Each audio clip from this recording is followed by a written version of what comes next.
Brother time, do you hear that sound? It's Eric Stein about to break things down.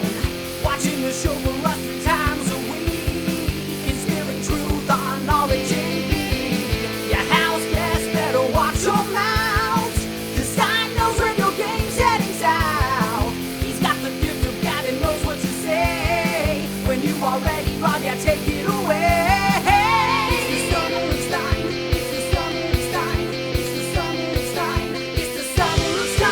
And good afternoon, Eric. How are you today? Rob, bro, I already regret choosing that as the theme song. That was way too long to dance to. And I realized I didn't have any metal moves, and it's going to be an embarrassment, those 30 seconds. All right. Eric Stein is back here today for Summer of Stein, week number 4. Rob Cesternino here, and a lot to talk about on Big Brother 20, the gift that keeps on giving, Eric. How did they actually get this right? I'm in disbelief. The season is better than we could have ever dreamed of, and I'm actually having fun talking about it for the first time in easily 2 or 3 decades. Yeah. So I'm really glad to see that BB20 is going strong. We're really in uncharted waters here where the live feeders, the TV watchers, the producers are all in perfect harmony. The rest of the world has really gone to hell in a handbasket. But in terms of Big Brother... Right. It is actually like fulfilling the perfect need at this time. It's idiocy on the happiest, grandest scale. It's the perfect summer escape. It really actually is suiting the climate really well right now, and it requires just like the perfect blend of morons and lunatics and hot bodies and everything that you would ever want in your summer escape show. Really firing on all cylinders. And now with 1 month in the books here on Big Brother, that's sort of like the easy part, to get the first month of Big Brother right. We'll move into the more difficult part of the Big Brother schedule, months 2 and 3, which can turn into a slog, but so far, so good. Yeah, it does have a little bit of the makings of like maybe a season 11 where after you get Ronnie and Jesse and Russell and Jeff all taking each other out, then you just kind of have some people left at the end. That's a possibility this season, but I'm optimistic we're going to keep going strong straight to the finish line. Okay. Eric, did you have a chance to watch one of the 2 showings of Tyler Crispin on TKO this week? I am happy to say I did not. I'm out. I knew I'd be asked about it, and even still, I could not bring myself. Is that not one of the 800 reality show seasons that you would put? Like, I feel like that's an easy one. I feel like, how many episodes is it going to be? Oh, God, they could run off hundreds. Who even knows? Mm-hmm. I always try and sample out the premiere episode as I did, and that was the last one I was going to sample. It's like a supermarket sample that they hand out to you, and then you need to politely spit in the garbage afterwards.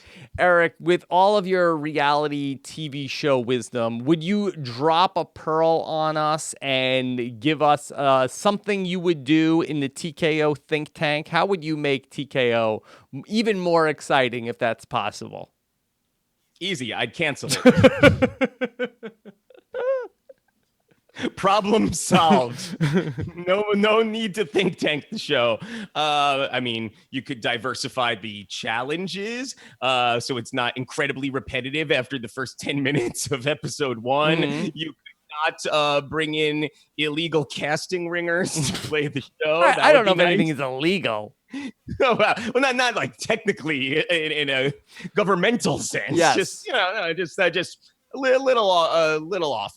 I don't think it can be saved. Okay. All right. Well, just if anything comes to you over the course of the summer of Steve, let us know, and we'll see what we can do. But Eric, well, actually, that would be something good to have Steve play. Yeah, it would be I think that they actually had something there with the Big Brother contestants. Like when they leave I mean, I know the taping schedule is off on TKO, but if they could, like, whoever got evicted, and like, okay, and then tune in tomorrow night when Winston will be competing on TKO.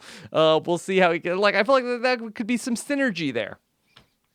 I think all hope is lost. Hope is lost. I mean, Winston could probably bring in an extra 3 or 4 viewers, I suppose. Yeah. Why, you don't think that Winston has like pinpoint aim and accuracy from all of his firearm training? Yeah, I think this is not going to be the summer of Winston 2018, unfortunately. This is like his worst nightmare unfolding. I think his bro might be settling in for a nice long run in the house while he just cries himself into his live feeds and pillows late at night. Did you happen to watch the CBS Off the Block this week, Eric, where Winston sat down for a chat with Ross Matthews and Lance Bass? My favorite part was when they revealed to him that Sam chose to save nobody instead of him as an ally. How did he take that? Not well. You're telling me she's going to just save whoever goes home? Yes. And then he goes, wait, then he actually takes a second and just goes, I guess it means it could save Brett. That's nice, but it would have been better if it was me. It would have been better. Yeah, would have been better. All right. Well, let's talk about Winston, who leaves us in week 3. Eric, any parting words for Winston as he becomes the most recently evicted Big Brother house guest? Well, I feel confident I won't be hearing from Winston on social media. So let me just tell you. He won't be part of the inner circle of Eric Stein, former Big Brother house guest alumni? Yeah, I don't think Eric Bro and Winston Bro will be grabbing any beer bros later on this summer. So let me just say, every season of Big Brother has a Winston. And, they always go home right around week 3. The person who thinks they're running the game, they're somehow in charge of an alliance that half the house doesn't even know exists or certainly doesn't feel affected by. I think the ultimate in memoriam on Winston is not one that's going to appear in the Oscar reel by the end of 2018. I don't think we're going to see Winston's greatest hits. I don't think anyone is mourning his loss all that badly. I would say the most interesting blowback of Winston's ouster is the fact that it positions Brett much better. Just like Swaggy leaving helps Bailey a lot of times the remaining member of a fallen duo can get some legs back in the house. And I think that Winston's greatest legacy might be setting up Brett for a good run in the game. Yeah, that's very interesting. Because I was thinking about would Winston get a question from Julie when they bring out like the 5 people that didn't make the jury out for the finale? And really, only if Brett makes a very deep run into the game, I think that we might get the, so what do you think of your bro? How did he do in the game? But it's interesting you bring up Swaggy C and Bailey. Do you think that this opens up the door for Winston to start selling some branded Winston Bro, Brett Bro merchandise? Oh, man. Hopefully on the HOH camera, they got some good bro hug and bro clap action. So that way he can print that up. Yeah. And silk screen him right onto something before getting a cease and desist from CBS. Oh, well, yes. You got to be very careful these days. Do not use the show logo. Yes. And we'll find out if Winston Bro gets permission from Brett Bro's family to be able to sell some branded Bro merchandise. And if that's coming, we should pick some up.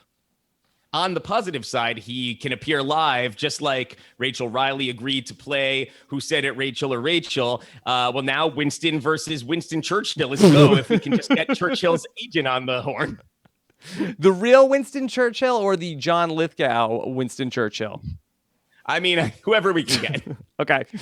Eric, on Thursday night, the world witnessed Brett give a great speech, which really set off a lot of fireworks in the house. And then Winston came in with a slightly less memorable speech that did not get lost on us or the research team behind the Summer of Stein podcast. Check out this clip from Winston's speech on Thursday night. Got us in this position, and I will say It's hard to campaign against Mr. Planet Fitness Most Wanted, a.k.a. Preppy, a.k.a. the Zach Morris. So take that with it what you will. Okay, so first off, we talked about back in the first episode of the Summer of Stein podcast that the Level 6 Alliance was very reminiscent of the Bayside High School's most hated 6 students, the the Zach Attack, as you will, but that if you can see Eric's shirt here in the video version of the Summer of Stein podcast. The World Tour 91. This is a actual classic vintage concert tee from the Zach Attack tour. Did you have to camp out to win tickets to see the Zach Attack in the mall? It's actually a funny story. See, I'm on this podcast once a week, and in that podcast network, there is this other podcast that actually has guest appearances by Casey Kasem. And if you recall, Casey Kasem actually did an expose, a documentary on the Zach Attack. So through the podcast, I actually got in touch with the ghost of Casey Kasem, who hooked me up with tickets 27 years ago and this memorabilia as well. So I found it very fascinating that Winston was seeing things the way that we are. And I'm wondering, instead of wake-up music, do you think it's possible that they're actually getting the live feeds of Rob Has a Podcast in the house every morning? Oh, that is possible. That is possible. And what a small world that whole story is. I know. It's really worlds collide out there. That's right. So, Eric, but going back to Winston thinks that he's Slater and Brett is Zach Morris? Yeah, that was a surprise. Also surprising was what is and who is Mr. Planis Fitness World. What was this? Got us in this position, and I will say, it's hard to campaign against Mr. Planet Fitness Most Wanted. Mr. Planet Fitness Most Wanted, which... that's just a sequence of words. That's not a coherent thought. Yes. Is it because Planet Fitness is against the sort of like they sort of advertise like, hey, we are against the lunkhead jocks. We don't want those guys. We're going to drop the weights around here. It's a friendly environment at Planet Fitness. So that's why he's Planet Fitness Most Wanted.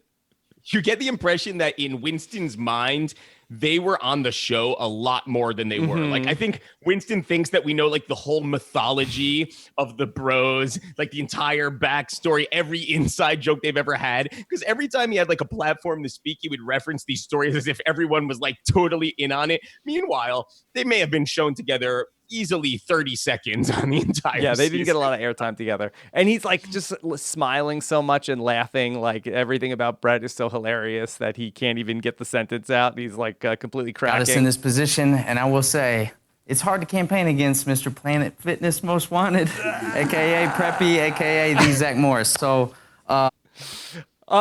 he just can see himself shooting up the popularity polls with that zinger. Yeah, for sure.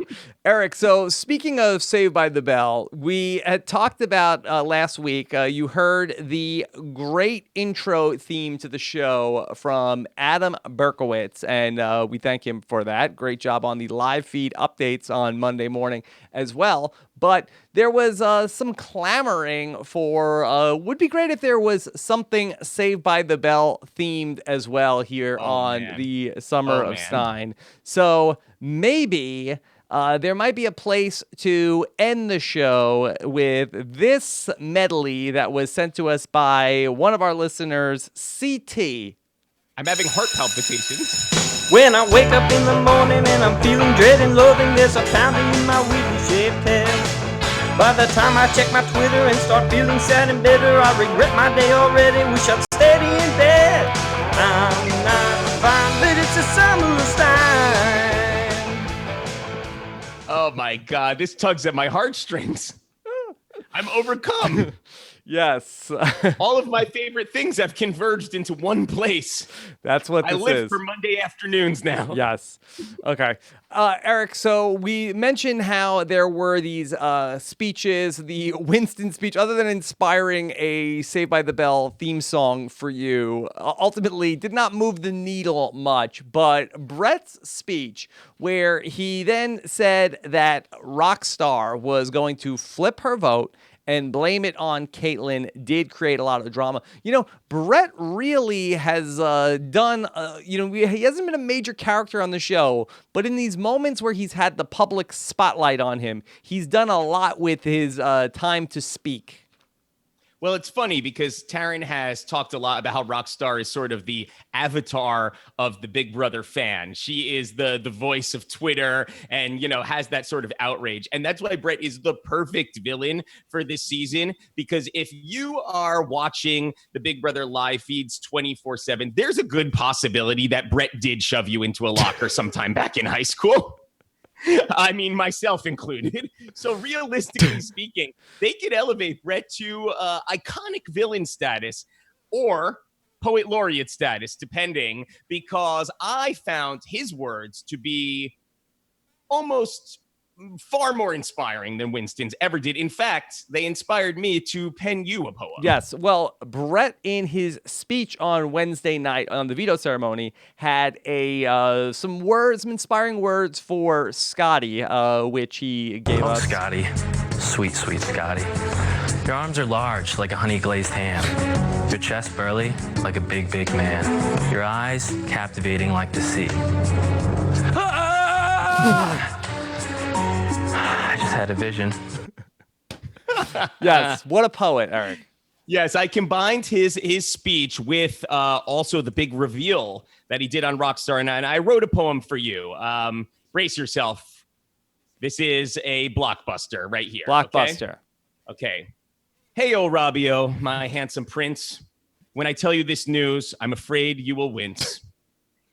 Every Morning by Sugar Ray is your daily alarm song, but you'll soon be betrayed by your dear friend and host, Taryn Armstrong. Oh, no. He came to me with a plan. He says we don't need you. He wants to run RHAP by himself with a little help from this Jew. No, Taryn, no way, I exclaimed. I don't want that kind of hate again. Don't worry, Eric, he said to me. We'll blame it on our life coach, Caitlyn. Fiend. Wow. And this was a true story? This is a true story. Taryn came to me earlier this week. He said it's going to be a close vote, but he is getting some of his daily update and live feed crew to try and overthrow you. And he wanted to know where I stand. And he told me that it's fine because if I go ahead and do this, we can just pin it all on Caitlyn. Okay. All right. Well, thank you for the heads up on that. Yeah, be on the lookout for that. Be careful. I don't think that the rest of the house is going to be able to figure out what happened, though, so be careful. Yes. All right, so this gave us a bunch of great moments after Brett ended up outing Rockstar, allegedly. She was very upset about the whole situation because, of course, it took place on a very special day, Eric. I can't believe on my daughter's birthday. Yes, that this all happened. Eric, the worst thing that ever happened to me on my birthday was that my ex-girlfriend didn't wish me happy birthday, and we got into a dead serious fight. And that was it? Was she your current girlfriend at the time? That was the worst thing that's ever happened. Yeah.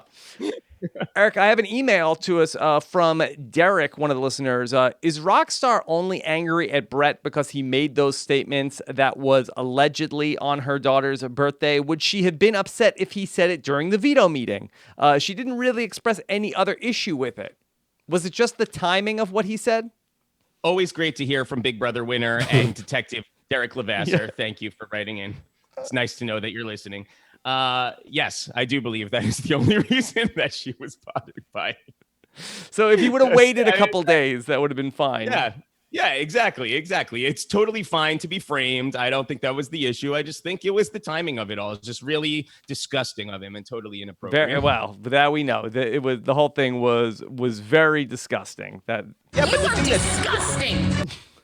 The thing that's really wonderful about it, though, is just like we had some great poetry this week, we also heard a symphony, so to speak, from Rockstar. It was Micro Penis in the key of B for Brett Bro. Yes. It's beautiful. Yes. Okay. Well, I'm glad you brought that up, Eric, because I would love to do a deep dive with you into all of this. We saw this sequence play out on the show last night, but I actually have the extended version of this from the Big Brother live feeds, and I'd love to play it and then talk with you about let's score. Obviously, you played with Dick addictionado. You lived through a pots and pan ceremony in the house. So I'd love to hear you critique what she's getting right and wrong here when she decides to get out the pan and go to Brett to really, what she called it was a celebration, really, of what she was doing. She said, "It's a celebration, bitches." Celebration. So here is a little bit of that. Okay, this is from the night of July 20th in the Big Brother house. I just washed my hair in there, so it's wet. My best friend's in the house. Give me a B. Give me a R. Give me a E. Well, this is. Give me a TT. Brett. Okay, so far, what do you think of the name cheer, Eric? It was a 4 out of 10. 4 out of 10.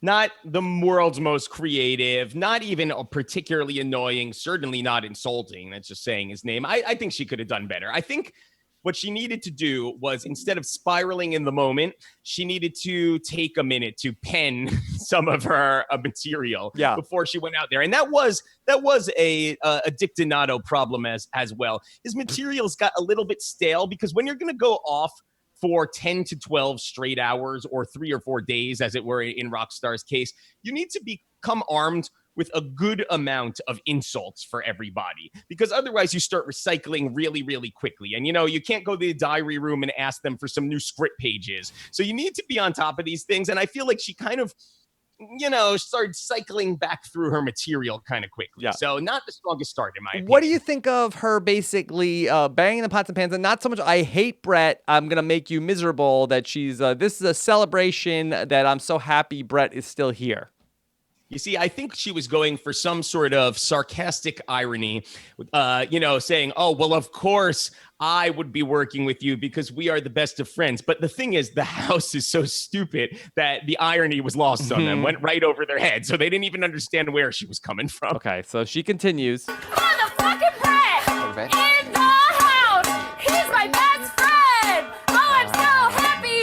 Don't talk about his micro penis. Hey, it's Brett. What did you think about the outing of the micro penis, Eric? Did you like that? Well, I'm curious on your take on this. Is it possible that before the feeds, there was a heart-to-heart in which he revealed he does, in fact, have a micro penis? Do you think she's using personal information that she's armed with to attack him? Or do you think this was more of creative license in the situation? I suspect it was creative license, but the, overcompensating broness of Brett, I feel like that, I guess it is possible, but I feel like that the people that are out there who do this kind of due diligence seem to come down on the side that this might in fact be fake news. Is it possible that was at least his casting story? Just like Scotty proclaimed himself to be a virgin, he spoke of his lifelong struggles with micropenicism. Do you think that would be effective? You get in the room with Robin Cass, the CBS executives, and talk about your struggle with micropenis? Is that possibly? Yeah. At first blush, you guys think I'm going to be the guy who's going to showmance your hunk of the season. But boy, are my fellow house guests in for a surprise when they see me in my swim trunks. Yeah. I think it's possible. Yes, I think that would work. Yeah. Okay. Look, I guess it can't hurt. I think it's a lowbrow insult from Rockstar, but if Brett is as advertised, it probably hurt him badly. So it probably was a good blow to strike against him. Mm-hmm. It's Brett! So happy he's here! He's not. I just wanted to get the glue out of my hair. Nothing to fear! I feel like that she they did a mumble. Yeah, last second. I'm surprised she went with a cheerleader-y sort of tune. Also, I also thought very lazy of the Big Brother editors to reintroduce clown music. And it wasn't Josh's clown song, but it was very reminiscent of his clown song. Yeah. So it's like, what is that? Now that's iconic. You bang a pot and pan and you're a member of the traveling circus. They only know one way to edit this, Eric. Yeah. No. I mean, they could have done a deep dive into his micropenis like we are. Yeah. There's options. Eric, what do you think about Rockstar's musical ability as wielding a percussion instrument? Do you suspect that maybe she was on the triangle back in, or the cowbell? Well, if I were Rockstar, I would be concerned because as I'm sure we'll address later on, we know that Sam has a very strict code of morals. And in the event she needs to come up with a replacement nominee later in the week, it's possible that rock and roll music, the songs of the devil, if you will, might be rounds for targeting someone in this house, you know? So if I were her, I would watch out. You don't want to tip yourself. You're already going by the name of Rockstar. You know, you don't want to show your hand as being one of those wild childs. Yeah, not very ladylike to listen to the devil music. Yeah, I mean, I heard Rachel dances hip hop, not even the Queen's ballet, so she's in danger too. Yeah, but in fairness, I do feel like that Rockstar does a good job keeping the beat. Yeah, I agree. I mean, you don't get that moniker by naming yourself that, or do you? You know, I don't know. I'm gonna be safe because my best friend is here. We have a secret showman. Secret showman. Okay, how about this development? This was a surprise. And I felt like this may have been an excuse to fondle him under the guise of mocking him. It seemed like she slipped that in there. She's happily married. She has 3 kids. She's not going to be having. For the record, I do not believe that she is married. I believe that she has a steady situation, but I do not believe that it's a marriage. Nonetheless, it did feel like there was no particular reason that mounting him would help this situation, and she still went for that in the sequence. So I thought that was a nice aggressive move, added some beautiful physicality to that. So I'm going to give that portion an 8.5 out of 10 for her aggressive fondlings, and I'm surprised it didn't make TMZ. Yeah, well, I do. Oh, by the way, kudos to you. Congratulations. Well, I don't want any credit for that. I don't want any and a lot of people were like, when the TMZ story it came down last week with the conversation between Bailey and JC. I was getting a lot of congratulatory tweets. No, you got to back and away I said I tried as hard. Like I do not. Please, I never want that to be a reason when there are certain words spoken. I never want to be the guy receiving compliments or kudos. I deliberately selected the 3 people least likely to cause waves in the house, so that way it would fall on you if there was blowback. That is a social media grenade that I did not want to try to wrangle with. Whoopsie-daisies. I do think Rockstar comes off looking good, though, that yes, she did out Brett's micro penis, but she did not stop that from having a secret showman's, where it's almost like that the quality of his character is so strong that despite the micro penis, she's carrying on a secret showman's. Yeah, I think you're right. I think that she was looking for trust and other sort of qualities in the man. So it's very nice that she was willing to overlook that. I agree. It's a very high character building moment. And I think that's probably why they chose to edit it in such a celebratory way for her. I don't mind his micro penis. He's like a large clitoris. Secret showman. I don't mind. Again, this is a quote. So again, parental discretion is advised. We should have read out that warning that they played at the start of Big Brother before this episode. Yeah, you never want to see that warning at the beginning of a Big Brother episode. Never want to. Never want to. Again, secret showmance. Don't mind the micro penis. It's like a large clitoris. I totally missed that during the episode. Well, for the record, it was not. This was in the live. Yes. I'm playing you from the live feeds. This was not in the episode. So look. Oh yes. If anything, Rockstar is she's like the Don Draper of micropenis. She's making it sound very exciting. I'm not going to lie. I think this was a pretty decent song. And if I were Big Brother, I would probably put the track on iTunes. They could probably get a good 800 downloads for $2.99 each. You know, I would just lean right into the whole thing. And possibly, this could replace the Ziggy Marley concert this summer if she's still around. Mm-hmm. Yeah. Maybe she could team up with Ziggy Marley for the remix. Well, she sort of does that bizarre reggae-ish voice in the diary room of late, which I'm not actually really sure what sort of put on that is, but maybe they've worked together in the past. Yeah. I'm trying to see if I have a rock star in the diary room. This is Yes, Winston and Brett are on the block. yeah. Polly is gonna have to be edited out Yeah. of this concert. Okay, all right. Back to let's pick it up with large clitoris. Of natural. Secret showbiz. B-R-E-T-T, Brett. Yeah. Give it up for I'm Brett. not gonna let. Brett. I don't want any of Yes, I'll be here all night. this. Thank you. Singing for my friend. So happy he's here. Woo! It's Brett. Fucking Brett. Feels like we're running out of gas here a little bit. I think that would have been a prime opportunity for a rhyme scheme, which she missed the boat. Right, on we're there. a good 60 seconds into this, and it feels like we're running out of gas. I will say this though, right? For someone who did live in the house with a pot and panner, so to speak,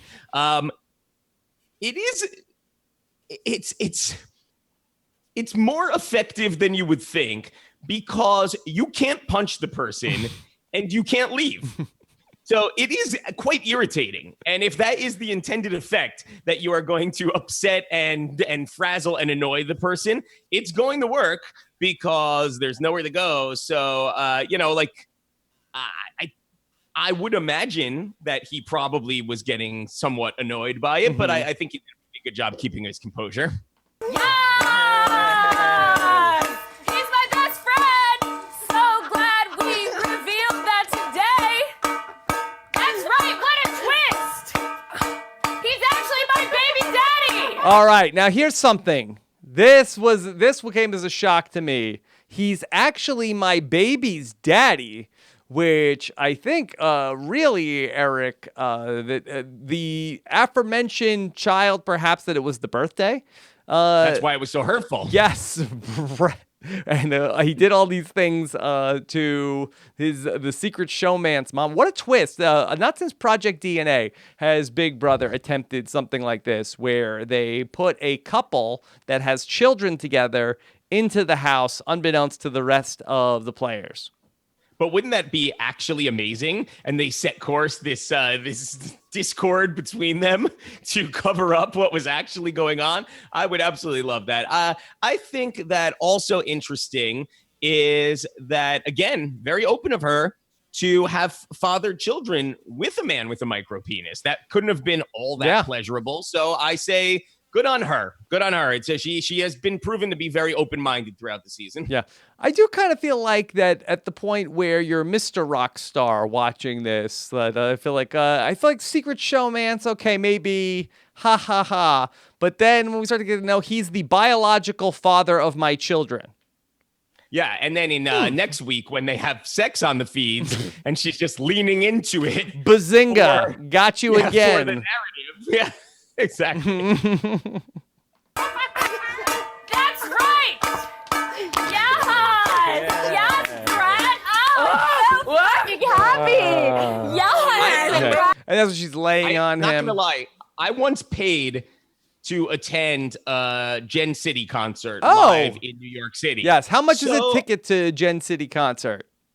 They paid me $5 actually.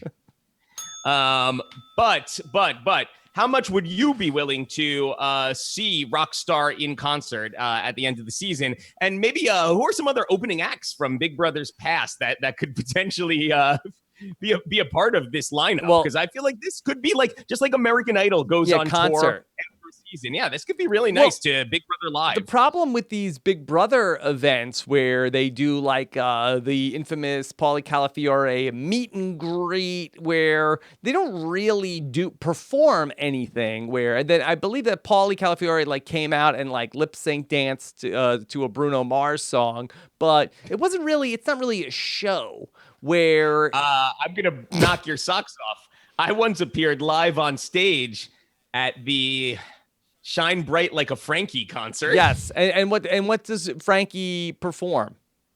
The Broadway standards mostly. Yes. Does he sing However, or he did- just is dancing?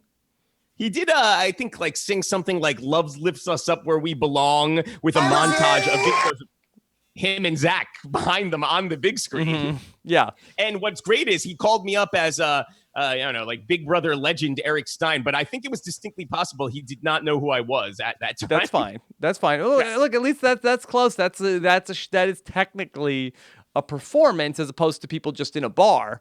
So if you could have Rockstar, is Rockstar going to perform her hit single "Brett Has a Micro Penis"? Yeah, I think that she could probably also sell CD singles, possibly out on the, kind of hand them out to passersby. So you could have Rockstar, the aforementioned Gen City. Now, are there any other musical acts that you can think of? Could we get Caitlin's boyfriend, Joe? Oh, that is actually very nice. We could also get, there's been some great country singers on Survivor. Perhaps we can make it a CBS You think crossover, Chase Rice right? would perform? Yeah, he might have to be the second opener. He deserves more advanced billing, possibly. It'll be boyfriend Joe, Chase Rice, Gen City, Rockstar, because Rockstar is, the hot act at the moment. Yeah. There's no other musical talent that over the Big Brother pantheon, Eric? I'm really trying to rack my brain, and I thought someone would pop ahead, but what I've concluded is there's just no talent whatsoever in the Big Brother pantheon.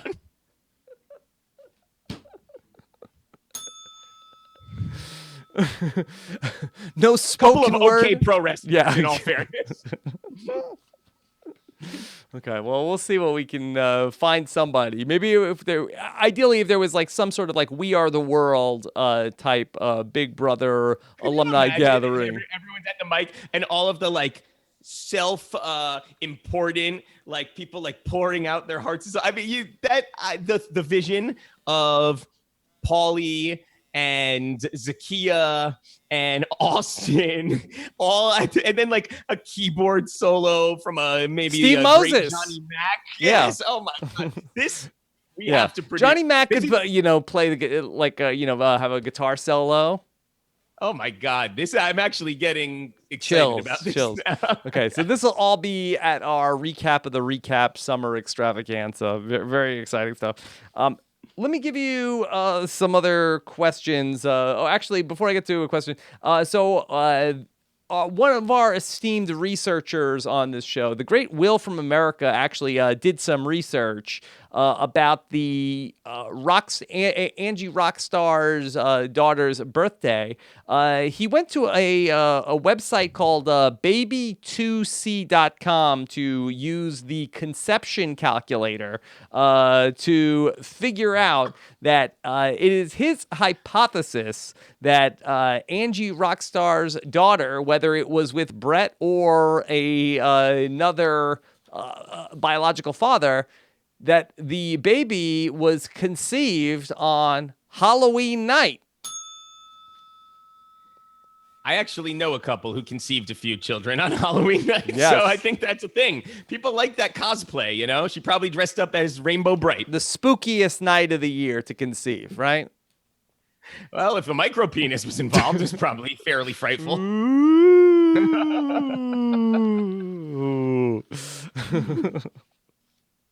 What is your micro penis's costume? Well, it's actually posing as a large clitoris. It's the costume.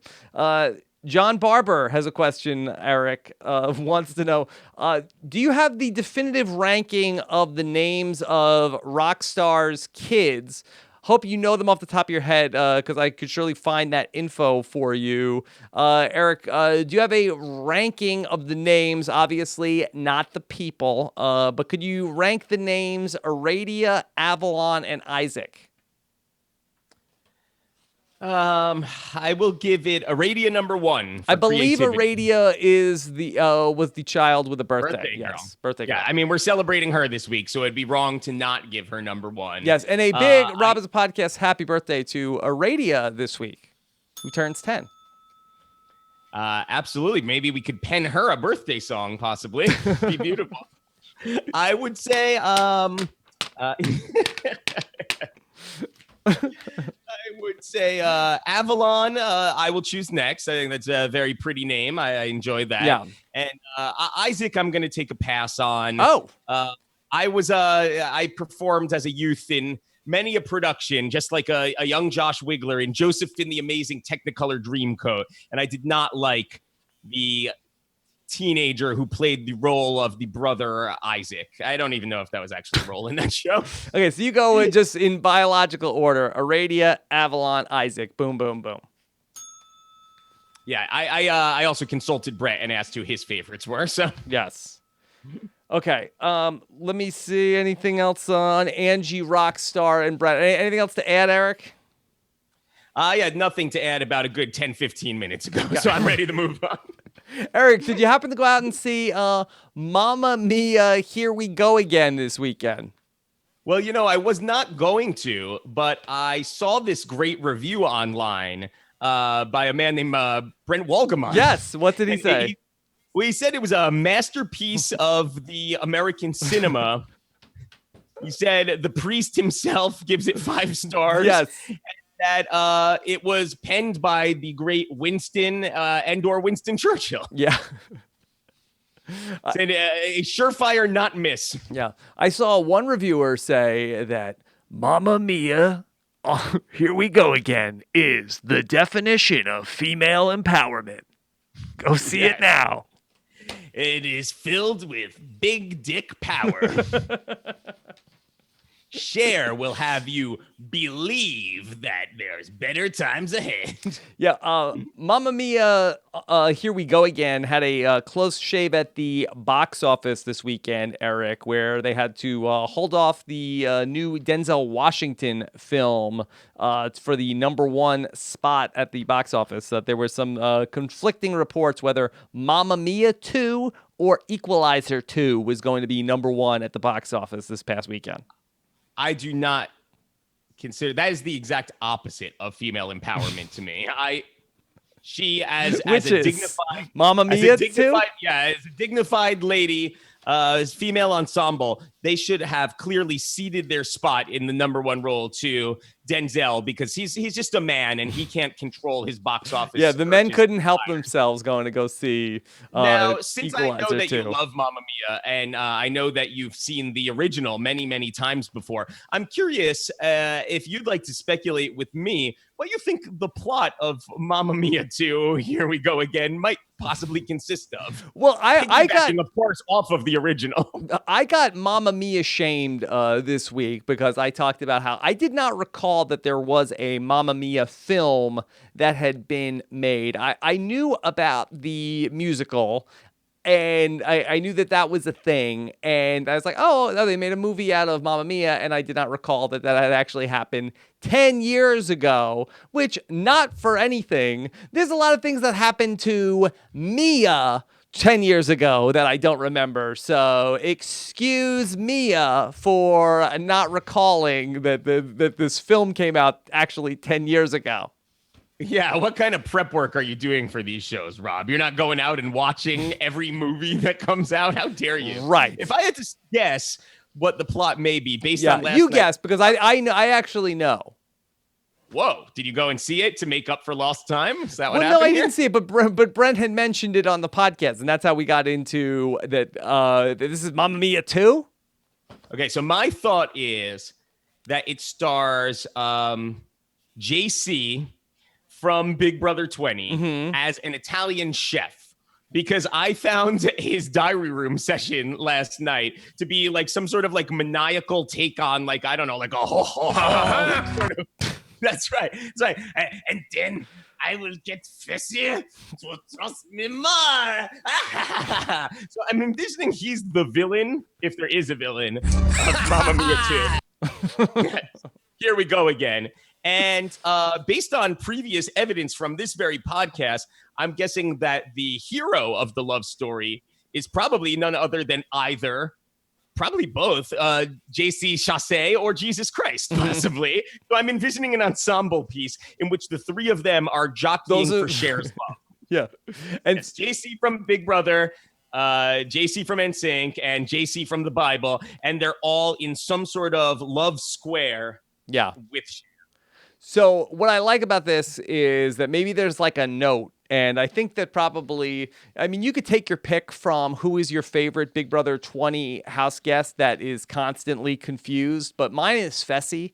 And so he gets some sort of a love note that's signed JC, and he doesn't know, like, oh man, who sent me this? Oh, I'm so mad. So he like intercepted the wrong letter. Oh no. Yes, well, somebody left a note maybe on his, somebody signed into his Fessy Fitness app and said, hey, like, hey, Fessy, can't wait to see you, signed JC. And then he spends the whole movie trying to figure out which is the JC Mia.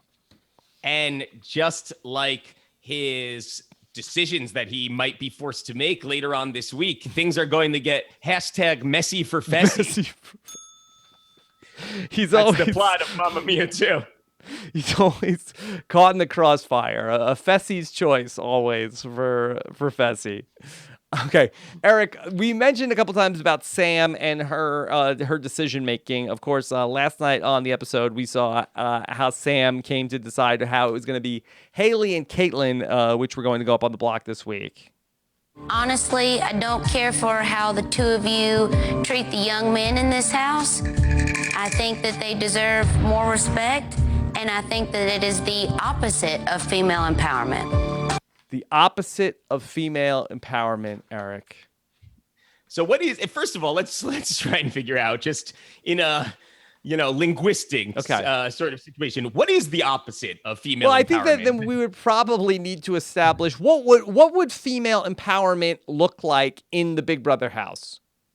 Yeah, and then does that become and then figure out what the opposite of that empowerment, female disempowerment, female depowerment. So and again, this is dicey territory for us to wade into, but I would imagine that female empowerment in the house might look like some sort of Black Widow brigade, where not the Enzo brigade, but the women of the house get together and say, all the men here are dumb. We want no part of them. We are running the house. We are calling the shots. We will send the men off spinning in all these different directions. And something like the iconic Ball Smashers, who very much deserve to win Big Brother Over the Top. Yes, you've come around. Finally, I have that off my plate. Wow, we've got a real come to Jesus on that. I will say I did meet a few of the Ball Smashers in New York, or rather say did not meet them. They were in my physical presence, but strangely enough, none of them said hello to me when I was there. So you deserved it. They may have caught wind of something. Okay, so that would probably so the female empowerment would probably look like, okay, we are going to, even if we won't let our whatever differences we may have, we won't let that get in the way of all of us women sticking together, staying empowered. We will support each other no matter what goes on in the house, because we are the women of this house and we are empowered. I think that's probably what the definition of female empowerment in Big Brother would look like. Right. So therefore, if we are trying to break down what the opposite of that would look like, it would be wearing baggy sweatshirts around the house. Right? Well, I would think that the opposite of female empowerment would look like, but just aligning with men, which Sam is doing. Yes, yes. I think I have. I'm sorry. That's it. I'm ready to go off about this. I have petty differences, and then because of that, I will nominate 2 women to go home. I think that would be the opposite of female empowerment in the Big Brother house. I've been told I've been a little too sedate in these podcasts, and I am ready for a rant here. What in the Sam hell has Sam been thinking this week? This is a mess of the most sensational proportions.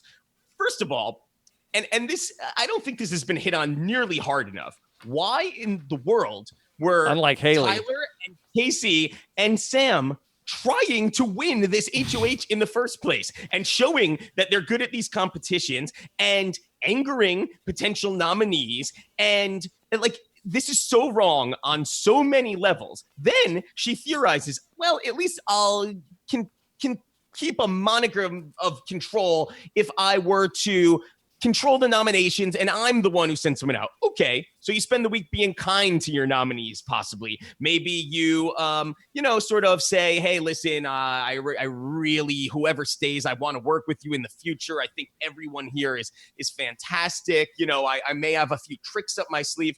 But no, instead we will shame them, anger them, and go after our actual targets who we factually know are not leaving the house this week. I could not for the life of me. Oh, let's keep in mind, can't play the following HOH as a result of this, when the person will come back, and we all know full well that whoever returns to the house, there's like an 85% chance that that person wins HOH. So whoever goes home this week, it'll be their family's trivia as the HOH competition. So, that's how you know production's on your side, when it's like life coaching 101 will be. Well, that might not be the best example, but yeah. Yeah. Well, it might not help her. But nonetheless, here we go. I just do not Here we go again. Understand what has possibly possessed this woman this week, other than the worst moral high ground power trip.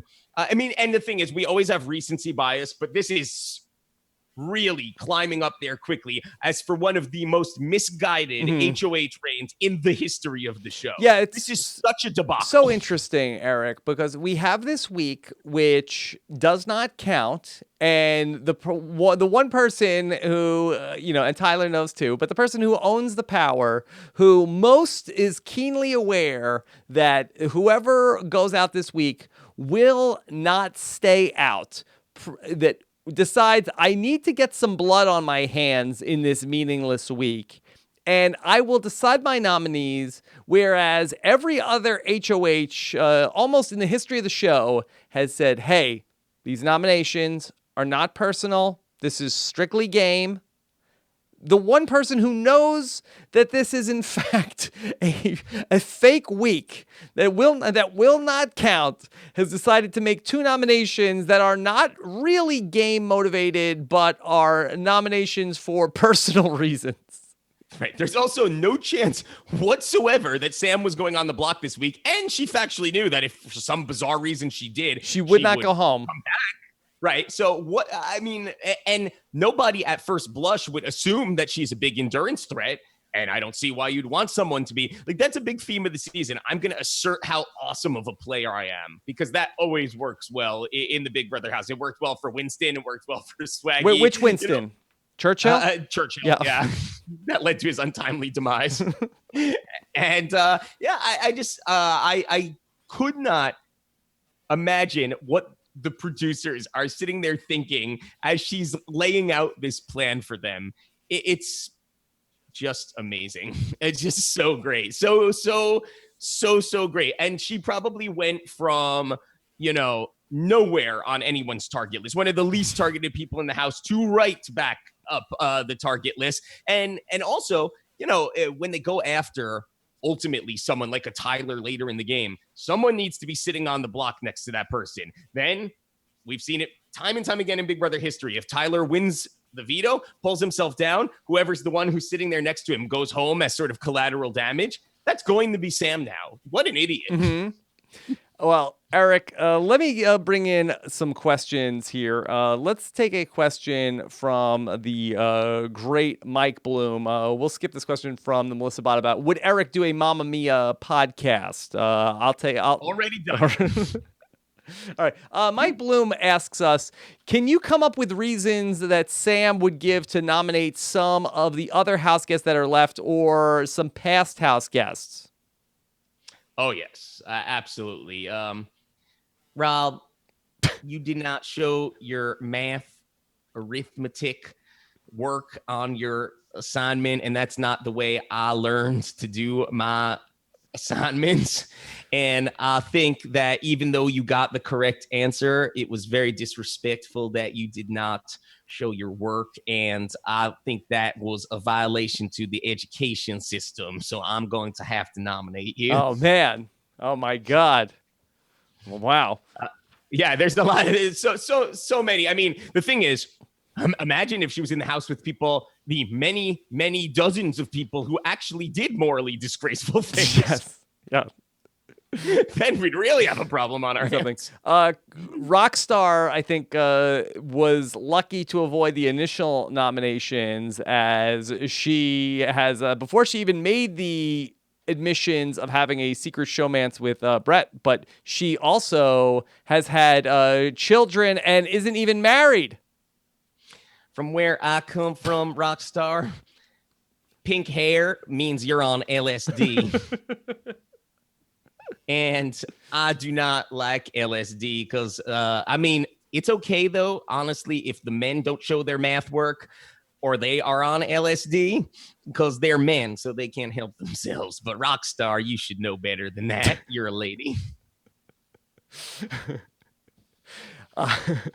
Anybody else, Eric?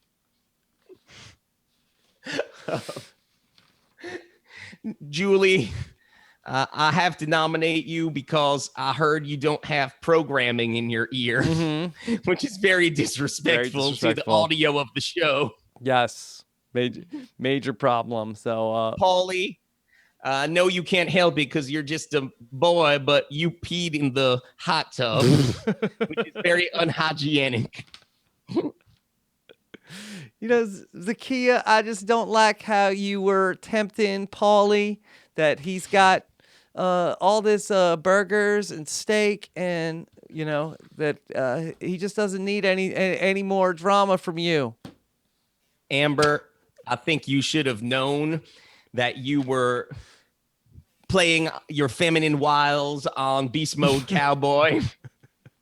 It's not his fault that he's aggressively stalking you around this house, and he's going to definitely be on several more CBS shows while you will never show your damn face here ever again. That's how it should be. Okay. Let me bring you this question. This is from Brent the Showerman, who has a theory about maybe why Sam is coming for Caitlyn this week. Hey, Rob and Eric. This is Brent the Showerman. In the eviction episode this week, they showed us Sam's family, which, first of all, let me just say, that was weird, right? That was weird that they included that in the episode. But anyways, they showed... Eric, was that weird? They showed the Stein family not once, but twice on Big Brother 8, and it was weird, yeah. a lot of strange things about Sam, including that she's into taxidermy, and they told us she was a bartender, which then they cut to her making some sort of, like, prison wine with crushed grapes in a milk jug. Yeah. I don't know what that was all about. But anyways, I think that the most odd thing that they showed us was something about her family. I don't know if you guys caught this, but her brother is named Joe. I'm not a conspiracy theorist or anything, but could this be Caitlyn's infamous Joe?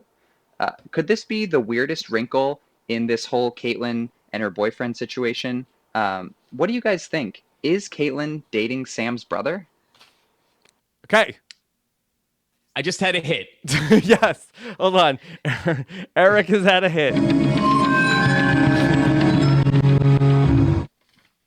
Like I had not just heard this in a voicemail from Brent the Showerman. It just came to me that it's possible that Sam's brother could possibly be Joe, Caitlyn's boyfriend. Okay. And I saw 10 years into the future to the plot of Mamma Mia 3. Here we go again. My. Mamma Mia. And I think this could possibly be the storyline that we'll be seeing at that time. I think that Brent is onto something here. And possibly, just to add another tier to this, is it possible that Brent the Showerman is noted film reviewer Brent Walgamot? What a tangled web we weave. That would be crazy. Did you? I think he's onto something. Yeah. Did you think that Sam's brother Joe looked like the guy from the pictures that is with Caitlyn? Actually, I thought it looked like Joe Anglem. Oh. And I was confused because I heard he was busy. It's very surprising. The CBS is going really deep in their crossovers these days. Yeah. Well, they're just running out of people, you think? It's possible. Yeah. It's kind of like Westworld CBS, basically, where we're just taking the different robots and then we're just putting them together with a... It's the boyfriend bot is now just basically going to be running the programming for the Sam's brother bot. I don't have the programming in my ear. All right. Let's get into some Caitlyn stuff because, the Week in Caitlyn, I feel like that should be the next intro song jingle that we get on this podcast is the Week in Caitlyn because there's always a lot to talk about. Eric, let me get your take on something that was kind of a serious thing that was mentioned on the live feeds over the weekend. It has not made the show, but Caitlyn is obviously very upset about being up on the block this week. And, she's campaigning for votes to people. And she's campaigning to one of, her favorite people to talk to in the house. And that would be Fessy.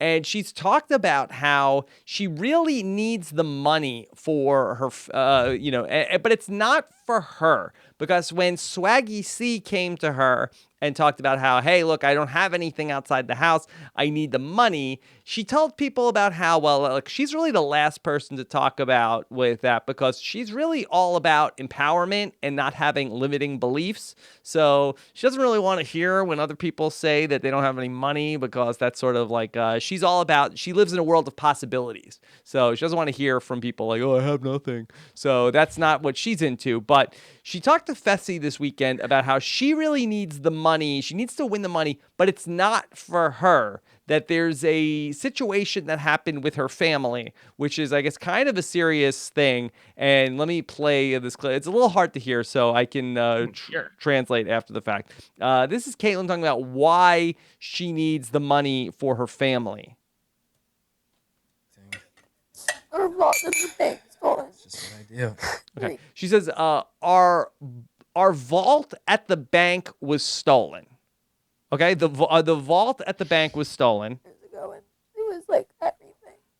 It had everything. And he couldn't sell his business, and he couldn't retire, and he's 62, and there's like health issues, and he's supposed to work because everything was stolen from us. I don't need the money for myself. I need it for him. Okay. So just to translate this, so her dad's bank vault was stolen. It had everything in it, and then he couldn't sell his business, and he can't retire, and he needs to keep working because the bank vault was stolen. That's why he needs Caitlyn to win the $500,000 on Big Brother so that she can now set up her family. This is serious. This is probably the worst Big Brother calamity since Becky was hit by a train. This is, except that may or may not have actually happened. So if this squirrel girl doesn't get on her game face, I could be roadkill. Eric, you would have thought that Caitlyn could have potentially, seen a vision of this happening ahead of time and done something to stop it, right? This is a call in.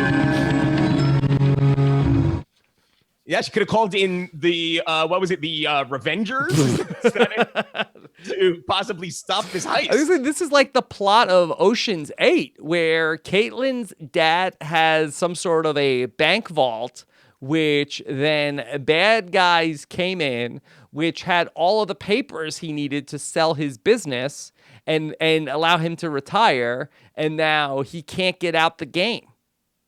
I actually saw a movie script that's very similar to this. It was not Ocean's 11, though. It was Mamma Mia 4. Ocean's 8 is the epitome of women's empowerment. I don't want to see that movie. Why don't they bring back all those men in that movie? Where's Brad Pitt? This is the upcoming plot of Great-Grandma Mamma Mia,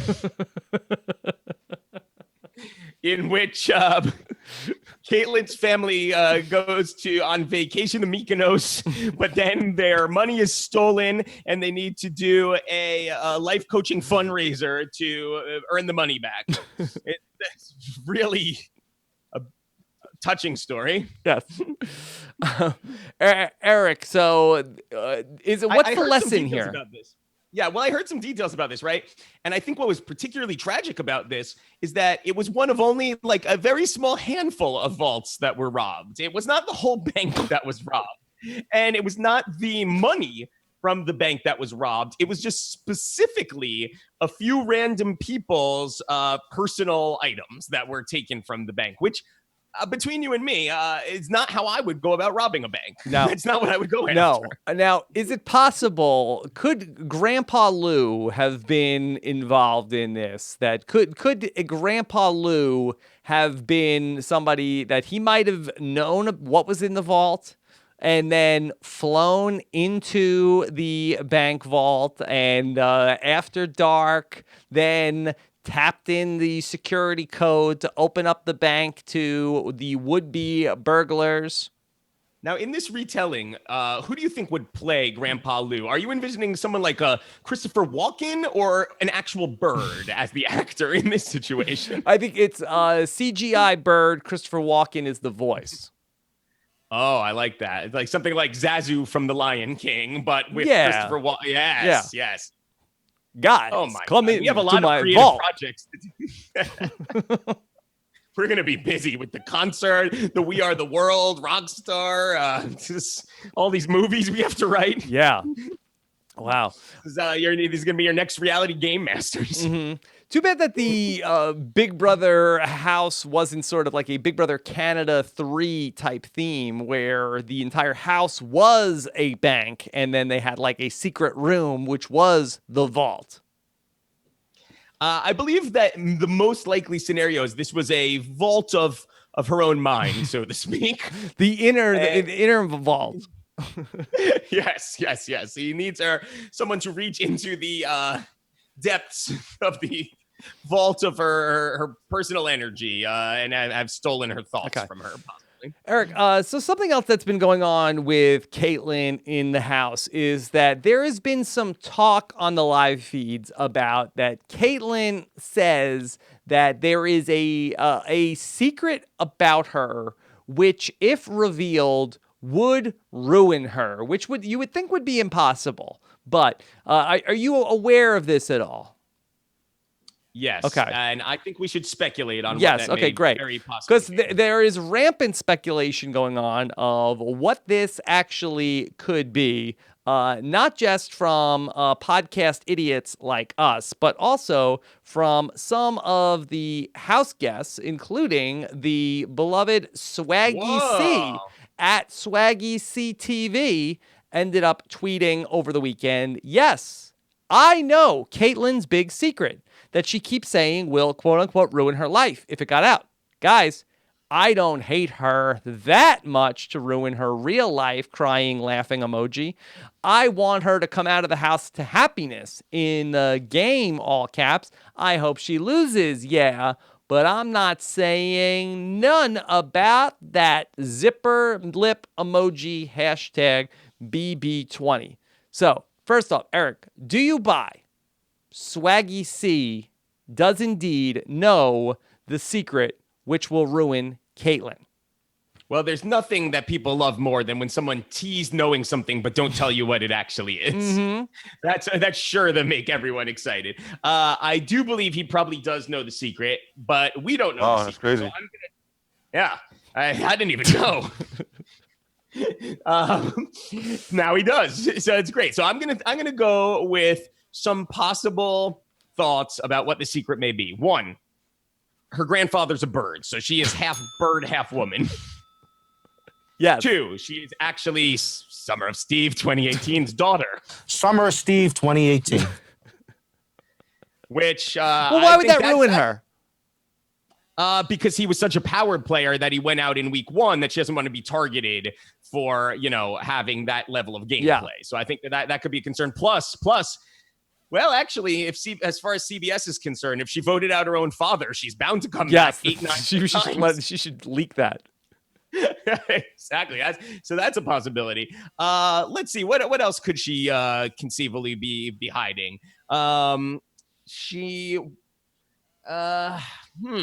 don't know. Any theories? Secret I don't know. secret showmance with Brett? No. So the most rampant theory happens to be that people seem to believe that she had a hookup with one Fessy Fitness prior to the live feeds coming up. And I personally do not buy this theory. I'm out on this. That would be messy for Fessy. It would be messy for Fessy. But Eric, Fessy failed. How on earth could they have some sort of a hookup in the house prior to the live feeds, and then also be like realize that it did not air on the TV show? This was actually, no joking, involved a storyline on my season of Big Brother as well. There were a he said, she said of a clandestine pre-feed hookup. And in the house, they thought about it the entire summer as to whether or not it did or did not happen. And since we weren't out of the house yet, we did not know the answer. We were waiting to see it on the episodes as well. And it was never aired. So to this day, I was just thinking about this in anticipation of this conversation. And I was mulling it over, and I was like, you know what? I still don't know if they hooked up inside of the house 11 years later. So I don't know. I'm more in on this as a possibility than you are. There's nothing we've seen about Bird Lady Caitlyn that she might not possibly have been capable of doing so. There's nothing we've seen about Fessy that indicates. We know that he doesn't like when women pet anybody's heads other than his. So he might have been receptive to this, very possibly. Yeah. And I think I would ask Scotty if he saw anything, but Scotty doesn't know. No, he never knows. Then this was Swaggy C's tweet. Then we got another party weighing in. The sister of quote unquote boyfriend Joe came in to respond to Swaggy C. Hey, I'm Joe's sister, and I think you should definitely reveal it because I don't want her to hear. I don't want to hear, but it was for the game when she gets out. So musician Joe's sister is provoking Swaggy C to reveal the secret that would ruin Caitlyn. AKA Rockstar's baby daddy, AKA Survivor extraordinaire Joe Englund. Joe Englund, right. Sister, yeah. As it were. We have heard rumors of her BDE, as it were. So maybe it's is there a possibility that there were some issues with big dick energy versus micro penis, possibly earlier in the season? Could that have been a conflict that arose? Yes. That we don't Could know you about? have micro penis energy? I do.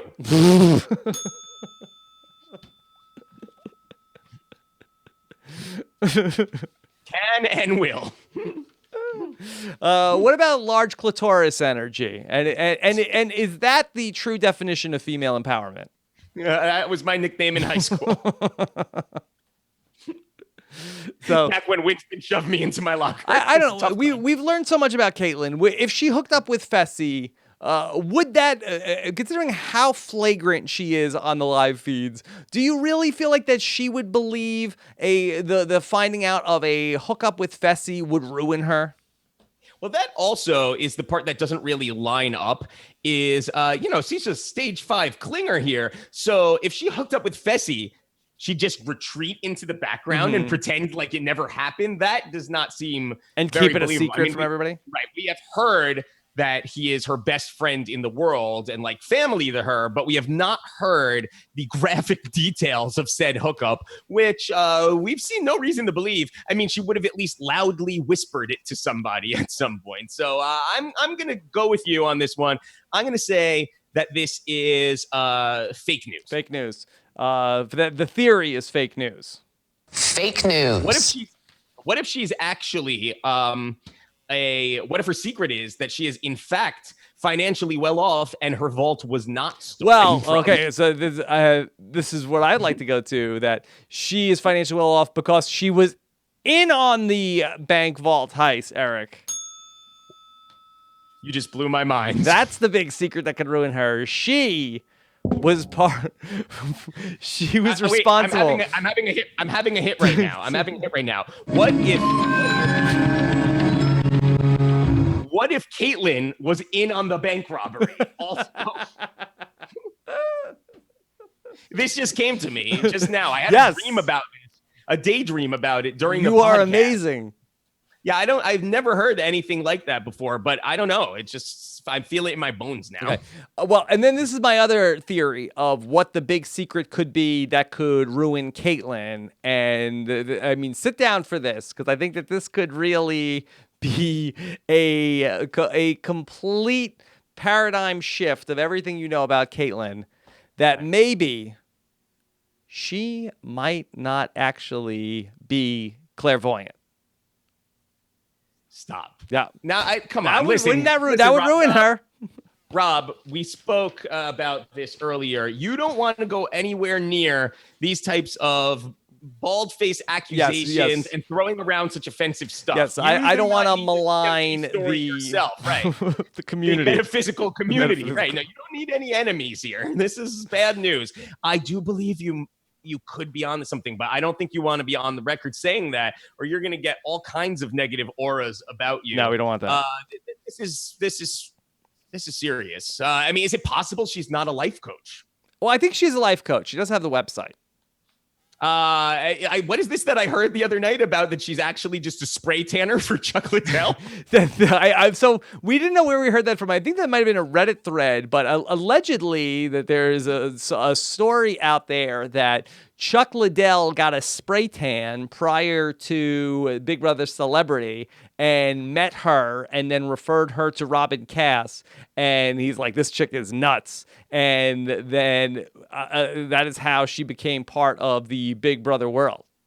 There's something that's not adding up to me about that scenario, which is there's no way in the world that Chuck spoke to production before or after these 10 days he was in the house. Yeah, actually, I don't think that Robin Cass worked on Big Brother Celebrity. No, she did not cast Big Brother Celebrity. I can believe he got a spray tan before going on the show. That much I believe. I saw him before he went on. I don't remember thinking of him as being particularly he's tan. a fairly pale fellow, right?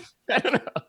I don't know. Yeah, that one's not adding up for me. All right, you're out on the Chuck Liddell spray tan theory. Fake news. Hold on. I have a cameo appearance creeping up next to me, disrupting the show. Yes. Okay. What is it? Is it Grandpa Lou? It is the great Baby Dino the dog from Instagram. Baby Dino the dog from Instagram. Get ready for a takeover. Is there a segment that Baby Dino the dog from Instagram wants to do? Yes, he is also clairvoyant, and he can predict the Big Brother future. He can only respond to yes or no questions, but if you ask him, he'll be able to predict what will happen later this week and next week in the Big Brother house. Okay, Baby Dino the dog will. Let me get him up to the microphone so that way we can hear him. Will Caitlyn return to the Big Brother house after being evicted? Summer of Steve 2018. Baby Dino the dog. Will Caitlyn be the next HOH of the Big Brother house? I don't know, but I've got big dick energy.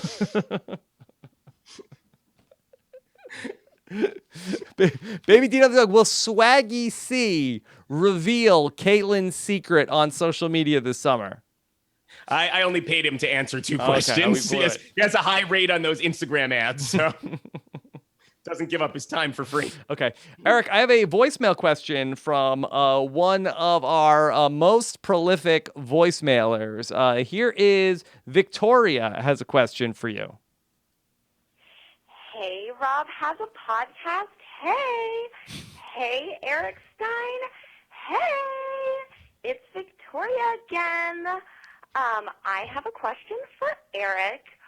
My question is, which one of his chakras would he have Caitlyn align for him? So yeah, answer me that. Okay, I hope you guys have a beautiful day. Bye. Eric, which one? Literally. Never in our lives has anyone been happier to speak with us. Eric, which one of your chakras would you have Caitlyn align? I would never be so dumb as to have a woman like Caitlyn align any of my chakras. I did earlier today venture out onto the streets of New York City, and I had some street meat that I think may have been a chakra, possibly. Okay. So there's 7 chakras, Eric. Okay. All right. We have the root chakra, Okay. Don't know what that the means. sacral chakra, Mm-hmm. the solar plexus chakra, Oh. the heart chakra, the throat chakra, the third eye chakra, which was my favorite 90s band, and the crown chakra, which I believe Winston Churchill is featured in prominently. I don't remember the least 5 of what you just said. So I will have to go with my third eye chakra. Third eye chakra.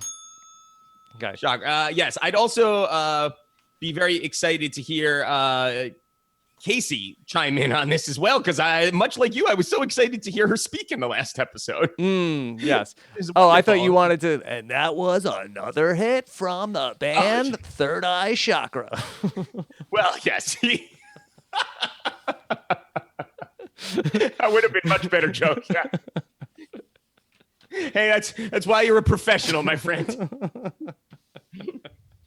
Yes. Oh, you mean Daddy Casey? Yes, Daddy. Hashtag Daddy Casey speaks. Exactly. My daddy Casey. That actually may have been a 90s band as well. Yes. 3 confessionals last night, all in the first 10 minutes. Yeah, I guess because they thought her going for an HOH she didn't need was her big power move of the season so far. That was going to be it. Eric, Angela made a big power move during the competition as well. I think her big moment of the week was when she contemplated whether or not she should wet herself to keep warm during the competition. Was that a real thing? Oh, it was a real thing. I actually turned on the feeds, was watching the competition. What was bizarre, though, is she was only up there for 30 minutes, so it really didn't seem necessary. But that was she's moving and shaking in the house this week as well. Okay.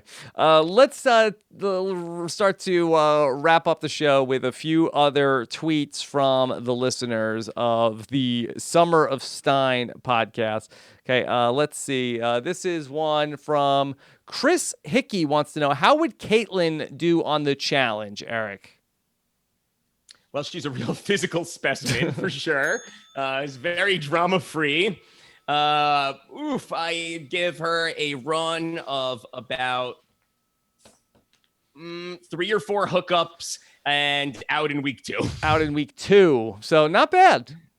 Yeah, not bad. And back on several seasons. The challenge leans into the crazy even more than Big Brother does.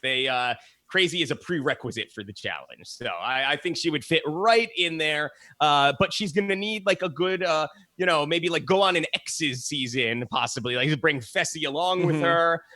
Something along those lines, I think, to power her way up the ranks. I mean, Eric, do you feel like that if we were to manage the career of one Caitlin Herman outside of the house, that do you feel like that we would be able to put her on a path to sustained relevance for the next 3 years? Yeah, this is pretty easy. I mean, you have to keep in mind that Big Brother fans have financed full vacations for people, baby clothes, gift baskets, meals for a year. So all Caitlin really needs to do is let her 3 creepiest admirers pay her to do their life coaching Skype sessions, and she'll be good for the next decade. Mm-hmm. Okay, so you think she doesn't even need us? No, I mean, that's my plan I would lay out for her. Okay. All right. Let's take this question. This is from Alex on Twitter. Please rank the following birthdays. Keisha's birthday, Rachel's birthday, Rockstar's daughter's birthday, Eve.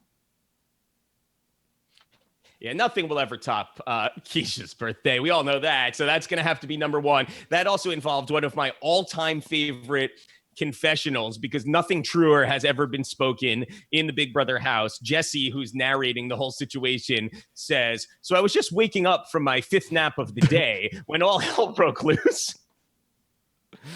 And that really spoke to me and my experiences in the Big Brother house.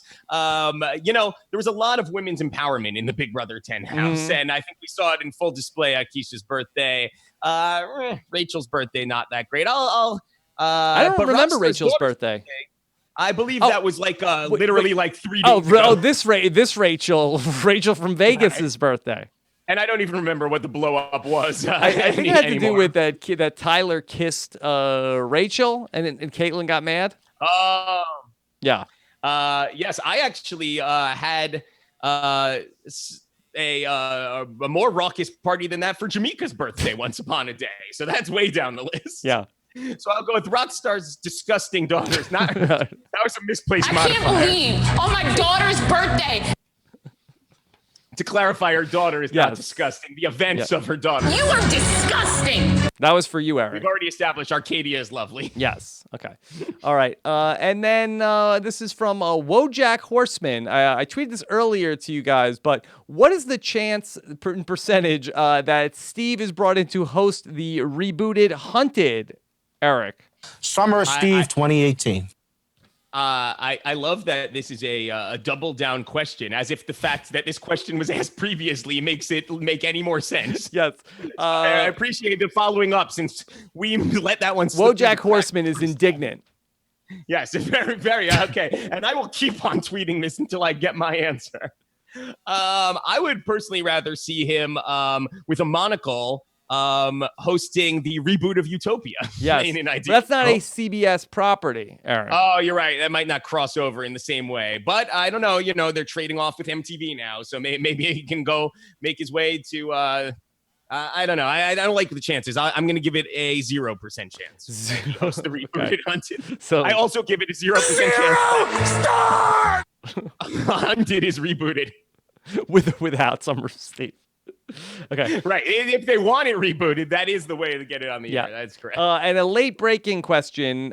This is from Thomer on Twitter. Rob, please pin down Eric on this hashtag 900 seasons of reality TV he's claimed to have watched. I personally believe him, but there are some out there that are claiming that this is fake news. Okay. Well, much like making up that you have a fake boyfriend out of the house, or the real gap in logic that took place this week as well, where no one seemed to mention the fact that, let's say Brett actually called out Rockstar and this was the actual plan. Why would she still cast that vote? That should have been enough to diffuse this whole situation. It really didn't make a lot of logical sense. So why don't we ask this person who's writing in with this question, what would I possibly have to gain by claiming that I have spent so many hours of my life watching reality television? I mean, there is nothing positive. This is not going to help my reputation on the streets here. I could not imagine why someone would fathom to make up such a ludicrous lie about themselves. 900 episodes would be appalling enough. 900 full seasons. Do you understand what else I could have been doing with my life if I did not watch these shows? And the thing is, right, the numbers, first of all, if you start doing the math quickly, they add up a lot faster than you think, because all of these like mega franchises, I've watched 20 or 30 seasons of them. So that in and of itself, you know, propels the list pretty quickly. But I'd be lying if I said that there weren't some really dark secrets, worse than Caitlyn's secret, buried on my list of 900 shows. You'll see gems such as the WB's Big Man on Campus, their attempt to do a collegiate version of The Bachelor. That was a great one. Listen, guys, if the show has aired, there's a good chance that I watched it in its entirety, at least for one season. So I couldn't have possibly have made up such a stupid lie about myself. Like I could say I slept with 900 women. I'm worth $900,000, but instead I am telling you, I sat on my couch and watched 900 seasons of this garbage. Are there a lot of international seasons in there? Actually, almost none. Oh, yeah, no. I was that you probably would be so cultured. No, that's the funniest thing is that it's even worse because a lot of it is like the real dreck of reality TV. There's several mega franchises I've never touched. I've never watched a season of, you know, The Housewives or things of that nature or whatever. So, I mean, we're going deep to build out this list. But I mean, also, as we have established, I'm not as young as I used to be. So I started this at the dawn of reality TV. So when you really think about that, I've been building up this list for a solid 20 years now. Okay. That's still a lot of shows. All right. Still a lot of shows. So don't come for Eric, people. All right. And I as I noted on Twitter when asked about this, no, I do not have a spreadsheet detailing it because I'm so old. I barely know how to use Excel. So I have a Word document. It's in, I think, Word 97, where I keep track of all of the shows that I watch. All right, Eric, anything else from this week on the Summer of Stein podcast? I was curious how you would handle a situation that Fessy was put in this week. I was genuinely curious. You have two of theoretically your best allies. One you're in love with. So hold on. Is this? Well, I feel like that you're going to get a little bit into sport. No. I'm just saying. No. Just juggling the fact that you have these two harlots on the block together, toying with your emotion. How do you juggle keeping everybody happy in this situation? Well, I don't know if that's necessarily his main objective. I think that he is very much keyed in on one objective, and I don't know necessarily if keeping Caitlyn happy is a super high priority for him. Well, I agree. I think he should not worry about juggling. I think he needs to commit to one side. I also thought, and this was an interesting byproduct of Sam's whole meltdown, is that I thought Haley came across as super sympathetic. She's like 65% of the way to going full Nicole here, when she undoubtedly comes in 7th place on this season. All she needs to do is date like 3 hunky BB guys, and she'll be back and win a returning season and on The Amazing Race in no time. You know, I feel like she became like that really rootable, trending up. America's 21-year-old large sweatshirt wearing girl last night. I think she's on the rise with her popularity. And maybe Fessy is just trying to, hitch his wagon, so to speak, to the soaring popularity of Haley. Okay. Eric, anything else you want to leave us with this week? No, this has already gone on for a half an hour or too long. Okay. All right. So we got a lot still coming up this week on the Big Brother front. LFC Roundtable is going to be back on Tuesday. Of course, I will be back on Wednesday night and Thursday night with more recaps as well this week. And of course, I'll be back here with Eric Stein next Monday. You can leave us your feedback questions, get them into the show. Email bigbrother@robhasawebsite.com or leave us voicemail at robhasawebsite.com/voicemail or 323-282-RHAP. I also posted a tweet over the weekend to solicit more feedback from the listeners of the podcast, Eric.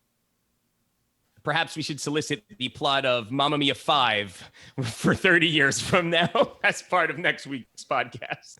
That would be wonderful. Of course, you can get even more Rob as a podcast. Go even further into the insanity when you go to robhasawebsite.com/patron. Of course, Eric, to close out the show, we will give you how we're feeling heading into the next episode of Summer Stein. Anything else before we close out? I'm not opposed to Amazon priming myself a sort of like fortune teller head wrap for baby Dino the dog for next week. So if you have any questions for him to predict, we might make that a full-time segment moving forward. Okay. All right. So with that in mind, let's set up the next episode of the Summer of Stein. I don't know what Eric's problem is, saying that I am not the definition of male empowerment, that he wants to talk about my private parts, and some things are private, okay? By telling Rob about that poem earlier, I think I could get closer to Rob and get Darren to trust me more. Who will take over? Rob has a podcast next week. Will it be Rob or will it be Eric? Find out next time on the Summer of Stein. Slow motion.